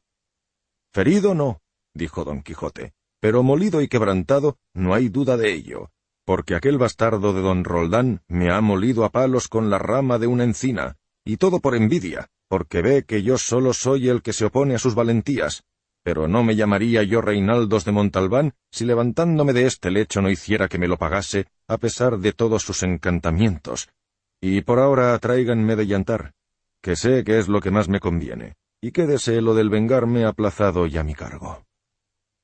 Así lo hicieron. Le dieron de comer y se quedó otra vez dormido, y ellos admirados de su locura. Aquella noche quemó y abrasó el ama cuantos libros había en el corral y en toda la casa, y debieron de arder algunos que merecían guardarse en perpetuos archivos, pero no lo permitió su suerte y la pereza del escrutiñador. Y así Se cumplió en ellos el refrán de que a veces pagan justos por pecadores. Uno de los remedios que el cura y el barbero dieron por entonces para el mal de su amigo fue que le murasen y tapiasen el aposento de los libros, para que cuando se levantase no los hallase, quizá quitando la causa cesaría el efecto, y que dijesen que un encantador se los había llevado con el aposento y todo. Y así fue hecho con mucha presteza. De allí a 2 días se levantó Don Quijote, y lo primero que hizo fue ir a ver sus libros, y como no hallaba el aposento donde los había dejado, andaba de un lado para otro buscándolo. Llegaba a donde solía tener la puerta, y la tentaba con las manos, y volvía y revolvía los ojos por todo sin decir palabra. Pero al cabo de un rato, preguntó a su ama hacia qué parte estaba el aposento de sus libros. El ama, que ya estaba bien advertida de lo que tenía que responder, le dijo: «¿Qué aposento o qué nada busca vuestra merced? Ya no hay aposento ni libros en esta casa, porque todo se lo llevó el mismo diablo». «No era diablo», replicó la sobrina, «sino un encantador que vino en una nube una noche, al día siguiente de que vuestra merced se fue de aquí, y apeándose de una sierpe en la que venía montado, entró en el aposento, y no sé lo que se hizo dentro, que al poco rato salió volando por el tejado y dejó la casa llena de humo. Y cuando acordamos mirar lo que dejaba hecho, no vimos libro ni aposento alguno. Solo se nos acuerda muy bien, a mí y al ama, que cuando se estaba yendo aquel mal viejo, dijo a voces que por la enemistad secreta que tenía el dueño de aquellos libros y aposento, dejaba hecho en aquella casa el daño que después se vería. Dijo también que se llamaba el mago Muñatón». «Frestón, diría», dijo Don Quijote. «No sé», respondió el ama, «si se llamaba Frestón o Fritón. Solo sé que su nombre acababa en tón». «Así es. Ese es un mago encantador grande enemigo mío que me tiene ojeriza, porque sabe por sus artes y letras que, andando los tiempos, he de venir a pelear en singular batalla con un caballero a quien él favorece, y lo venceré sin que él lo pueda estorbar, y por esto procura hacerme todos los sinsabores que puede. Pero le auguro que mal podrá él contradecir ni evitar lo que por el cielo está ordenado». «¿Quién duda de eso?», dijo la sobrina. «Pero ¿quién le mete a vuestra merced, señor tío, en esas pendencias? ¿No será mejor estarse pacífico en su casa y no irse por el mundo pidiendo peras al olmo sin considerar que muchos van por lana y vuelven trasquilados?» «Ay, sobrina mía, ¿y qué equivocada estás? Antes que a mí me trasquilen, tendré peladas y quitadas las barbas a cuantos se les ocurra tocarme la punta de un solo cabello». No quisieron las dos replicarle más, porque vieron que se le encendía la cólera. El caso es que estuvo 15 días en casa muy sosegado, sin dar muestras de querer segundar sus primeros devaneos. En esos días mantuvo graciosísimos coloquios con sus 2 compadres, el cura y el barbero, a propósito de que él decía que la cosa de que más necesidad tenía el mundo era de caballeros andantes, y de que en él se resucitase la caballería andantesca. El cura algunas veces le contradecía, y otras concedía, porque si no empleaba esta treta, no se podía razonar con él. En este tiempo mandó llamar Don Quijote a un labrador vecino suyo, hombre de bien, si es que este título se le puede dar al que es pobre, pero de muy poca sal en la mollera. Al final, tanto le dijo, tanto le persuadió y prometió, que el pobre aldeano decidió irse con él y servirle de escudero. Le decía, entre otras cosas, Don Quijote, que se dispusiese a ir con él de buena gana, porque alguna vez le podía suceder una aventura en que ganase, en un quítame allá esas pajas, alguna ínsula, y le dejase a él por gobernador de ella. Con estas promesas y otras parecidas, Sancho Panza, que así se llamaba el labrador, dejó a su mujer e hijos y se asentó como escudero de su vecino. Se ocupó luego Don Quijote de buscar dineros, y vendiendo una cosa, empeñando otra y malbaratándolas todas, juntó una razonable cantidad. Se proveyó asimismo de una rodela o escudo que pidió prestada a un amigo suyo, y reparando su rota celada lo mejor que pudo, avisó a su escudero Sancho del día y la hora en que pensaba ponerse en camino, para que él se proveyera de lo que viese que le era más necesario. Sobre todo le encargó que llevase alforjas. Él dijo que sí las llevaría, y que también pensaba llevar un asno que tenía muy bueno, porque él no estaba hecho a andar mucho a pie. A lo del asno puso algún reparo Don Quijote, tratando de recordar si algún caballero andante había traído escudero montado asnalmente, y no le vino ninguno a la memoria. Pero con todo y con esto, decidió que lo llevase con intención de proporcionarle más honrada caballería en cuanto hubiese ocasión para ello, quitándole el caballo al primer descortés caballero que topase. Se proveyó de camisas y de las demás cosas que él pudo, conforme al consejo que el ventero le había dado. Hecho y cumplido todo eso, sin despedirse Panza de sus hijos y mujer, ni Don Quijote de su ama y sobrina, una noche se salieron del pueblo sin que nadie los viese, y caminaron tanto que al amanecer estaban seguros de que no los hallarían aunque los buscasen. Iba Sancho Panza sobre su jumento, como un patriarca, con sus alforjas y su bota, y con mucho deseo de verse ya gobernador de la ínsula que su amo le había prometido. Acertó Don Quijote a tomar la misma derrota y camino que había tomado en su primer viaje, que fue por el campo de Montiel, y por él caminaba con menos pesadumbre que la vez anterior, porque al ser tan temprano y herirles de soslayo los rayos del sol, no les fatigaban. Dijo en esto Sancho Panza a su amo: «Mire vuestra merced, señor caballero andante, que no se le olvide lo que me tiene prometido de la ínsula, que yo la sabré gobernar, por grande que sea».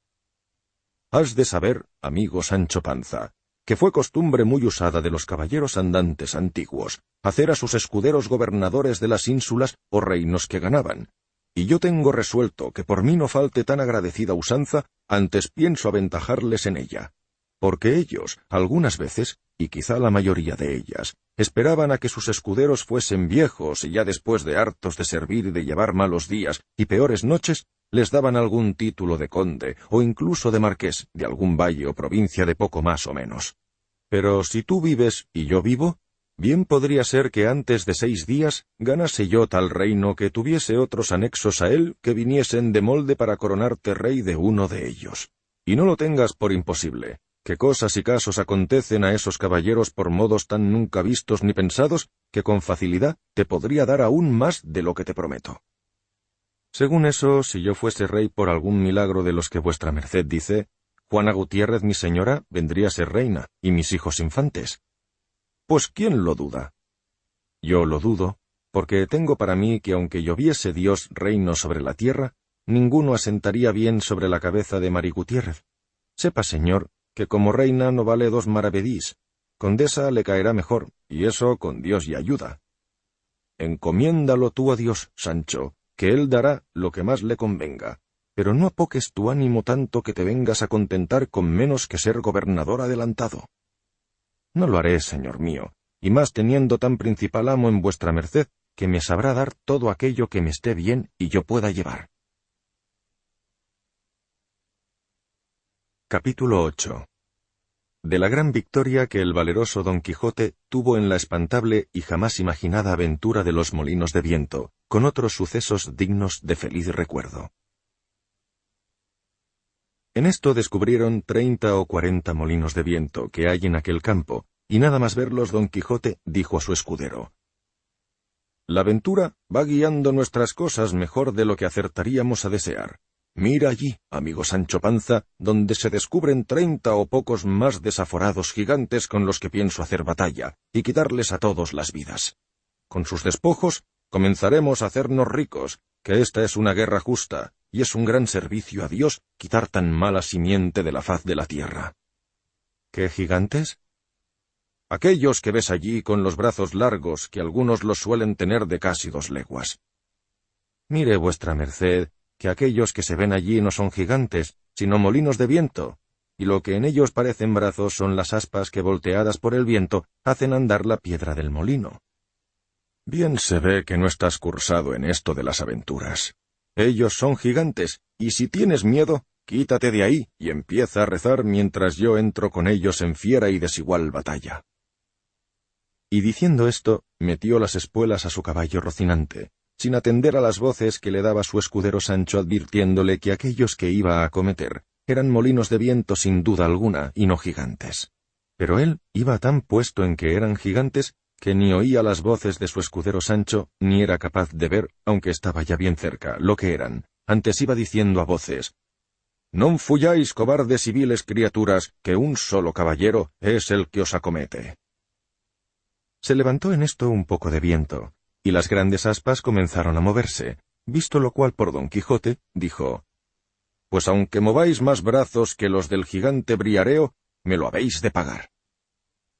Y diciendo esto, encomendándose de todo corazón a su señora Dulcinea, y pidiéndole que le socorriese en tal trance, bien cubierto de su rodela y con la lanza en el ristre, arremetió a galope tendido con Rocinante y embistió al primer molino que estaba delante, y al darle una lanzada en el aspa, la revolvió el viento con tanta furia que hizo pedazos la lanza llevándose tras sí al caballo y al caballero, que fue rodando muy maltrecho por el campo. Acudió Sancho Panza a socorrerlo, a todo el correr de su asno, y cuando llegó, halló que no se podía menear. Tal fue el golpe que dio con él Rocinante. «Válgame Dios», dijo Sancho, «¿no le dije yo a vuestra merced que mirase bien lo que hacía, que no eran sino molinos de viento? Eso solo lo puede ignorar quien lleva otros parecidos en la cabeza». «Calla, Sancho amigo, que las cosas de la guerra están sujetas más que otras a continua mudanza. Y además yo pienso, y esa es la verdad, que aquel mago Frestón, que me robó el aposento y los libros, ha convertido estos gigantes en molinos por quitarme la gloria de su derrota. Tal es la enemistad que me tiene, pero al final poco han de poder sus malas artes contra la bondad de mi espada». «Dios lo haga, que puede», respondió Sancho Panza.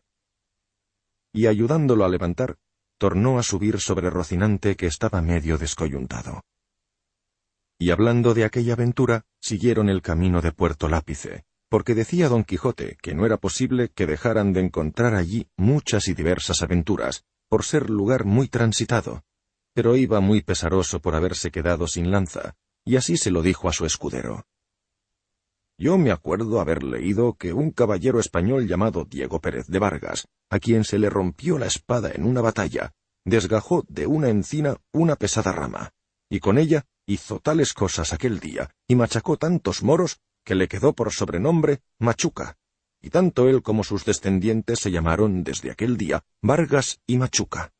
Te digo esto porque de la primera encina o roble que se me presente pienso desgajar otra rama, tal y tan buena como me imagino era aquella, y pienso hacer con ella tales hazañas, que tú te tendrás por muy afortunado de haber merecido venir a verlas y ser testigo de cosas que apenas podrían ser creídas. Que sea lo que Dios quiera. Yo lo creo todo tal como vuestra merced lo dice, pero endereces un poco, que parece que va de medio lado y debe de ser del molimiento de la caída». «Así es, y si no me quejo del dolor es porque no está permitido a los caballeros andantes quejarse de ninguna herida, aunque se les salgan las tripas por ella». «Si eso es así, yo no tengo que replicar», respondió Sancho. «Pero Dios sabe cuánto me gustaría que vuestra merced se quejara cuando le doliera alguna cosa. De mí sé decir que he de quejarme del más pequeño dolor que tenga, si eso de no quejarse no se aplica también a los escuderos de los caballeros andantes». No dejó de reírse Don Quijote de la simplicidad de su escudero, y así le manifestó que podía muy bien quejarse, como y cuando quisiese, sin ganas o con ellas, que hasta el momento no había leído cosa en contrario en la orden de caballería. Le dijo Sancho que advirtiese que era hora de comer. Le respondió su amo que de momento no le hacía falta, que comiese él cuando se le antojase.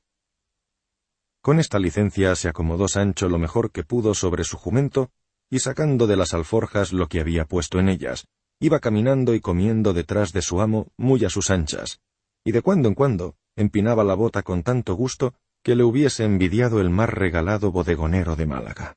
Y mientras él iba de aquella manera menudeando tragos, no se acordaba de ninguna promesa que le hubiese hecho su amo, ni le parecía ningún trabajo, sino mucho descanso, andar buscando aventuras, por peligrosas que fuesen.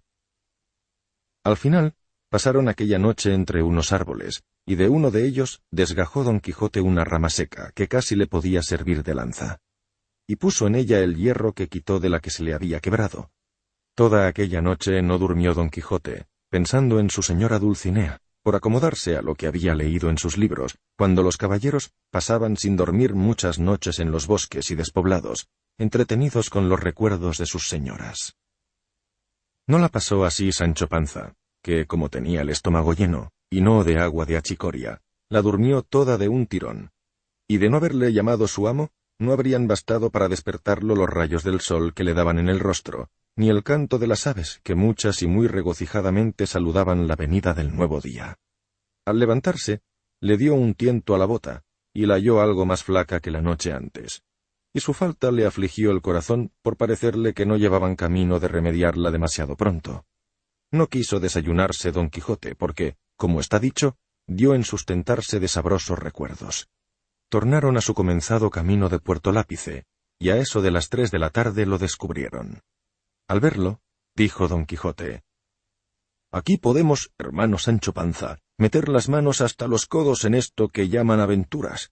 Pero advierte que, aunque me veas en los mayores peligros del mundo, no debes poner mano a tu espada para defenderme, a menos que veas que los que me ofenden son canalla y gente baja, que en tal caso bien puedes ayudarme. Pero si fueren caballeros, en ninguna manera te es lícito ni concedido por las leyes de caballería que me ayudes, hasta que seas armado caballero. Desde luego, señor, que vuestra merced será muy bien obedecido en esto, y además, yo lo que soy de verdad es pacífico y enemigo de meterme en ruidos ni pendencias. Bien es cierto que en lo que toca defender mi persona no tendré en mucha cuenta esas leyes, pues las divinas y humanas permiten que cada uno se defienda de quien quiera agraviarlo». «No digo yo menos», respondió don Quijote, «pero en esto de ayudarme contra caballeros has de tener a raya tus naturales ímpetus». «Digo que así lo haré, y que guardaré este precepto tan bien como el día del domingo». Estando en estos coloquios, asomaron por el camino 2 frailes de la Orden de San Benito, caballeros sobre 2 dromedarios, que las mulas en que venían no eran más pequeñas. Traían sus anteojos de camino y sus quitasoles. Detrás de ellos venía un coche con 4 o 5 a caballo que lo acompañaban y 2 mozos de mulas a pie. Venía en el coche, como después se supo, una señora vizcaína que iba a Sevilla, donde estaba su marido, que pasaba a las Indias con un muy honroso cargo. Los frailes no venían con ella, aunque iban en el mismo camino, pero apenas los divisó don Quijote, cuando dijo a su escudero: «O yo me engaño, o esta ha de ser la más famosa aventura que se haya visto, porque aquellos bultos negros que allí se ven deben de ser, y son sin duda, algunos encantadores que llevan hurtada a alguna princesa en aquel coche, y será menester deshacer este entuerto con todo mi poderío». «Peor será esto que los molinos de viento», dijo Sancho. «Mire, señor, que aquellos son frailes de San Benito, y el coche debe de ser de algunos viajeros. Mire que digo que mire bien lo que hace, no sea que el diablo le engañe». «Ya te he dicho, Sancho, que sabes poco en materia de aventuras. Lo que yo digo es verdad, y ahora lo verás». Y diciendo esto se adelantó y se puso en la mitad del camino por donde los frailes venían, y acercándose hasta donde le pareció que le podrían oír lo que dijese, dijo en voz alta: «Gente endiablada y descomunal, dejad inmediatamente a las altas princesas que lleváis a la fuerza en ese coche. Si no, preparaos para recibir presta muerte por justo castigo a vuestras malas obras». Tiraron los frailes de las riendas, y quedaron admirados tanto de la figura de don Quijote como de sus palabras. «Señor caballero», dijeron, «nosotros no somos endiablados ni descomunales, sino 2 religiosos de San Benito que hacemos nuestro camino, y no sabemos si en ese coche vienen o no ningunas princesas forzadas». «Para conmigo no hay palabras blandas, que ya yo os conozco, fementida canalla», dijo don Quijote. Y sin esperar más respuesta picó a Rocinante y con la lanza baja arremetió contra el primer fraile, con tanta furia y denuedo, que si el fraile no se deja caer de la mula, él le habría hecho venir al suelo a su pesar, y aún malherido, si acaso no muerto. El segundo religioso, que vio el modo en que trataban a su compañero, metió los talones en el castillo de su buena mula, y comenzó a correr por aquella campiña más ligero que el mismo viento. Sancho Panza, que vio en el suelo al fraile, apeándose con ligereza de su asno, arremetió contra él y le comenzó a quitar los hábitos. Llegaron en esto 2 mozos de los frailes, y le preguntaron por qué lo desnudaba. Les respondió Sancho que aquello le tocaba a él legítimamente, como despojos de la batalla que su señor don Quijote había ganado. Los mozos, que no sabían de burlas, ni entendían aquello de despojos ni batallas, viendo que don Quijote estaba ya apartado de allí hablando con las que iban en el coche, arremetieron contra Sancho y dieron con él en el suelo, y sin dejarle pelo en las barbas, lo molieron a coces y lo dejaron tendido en el suelo, sin aliento ni sentido. Y sin detenerse un momento, volvió a montar el fraile todo temeroso y acobardado y sin color en el rostro. Y cuando se vio a caballo, picó tras su compañero, que le estaba aguardando a un buen trecho de allí, esperando a ver en qué paraba aquel sobresalto, y sin querer aguardar el final de todo aquel comenzado suceso, siguieron su camino, haciéndose más cruces que si llevaran al diablo a las espaldas. Don Quijote estaba, como se ha dicho, hablando con la señora del coche. «La vuestra fermosura, señora mía, puede facer de su persona lo que más le viniere en gana, porque ya la soberbia de vuestros robadores yace por el suelo, derribada por este mi fuerte brazo. Y para que no penéis por saber el nombre de vuestro libertador, sabed que yo me llamo Don Quijote de la Mancha, caballero andante y aventurero, y cautivo de la sin par y hermosa doña Dulcinea del Toboso. Y en pago del beneficio que de mí habéis recibido, no quiero otra cosa sino que volváis al Toboso y que os presentéis de mi parte ante esta señora, y le digáis lo que por vuestra libertad he fecho».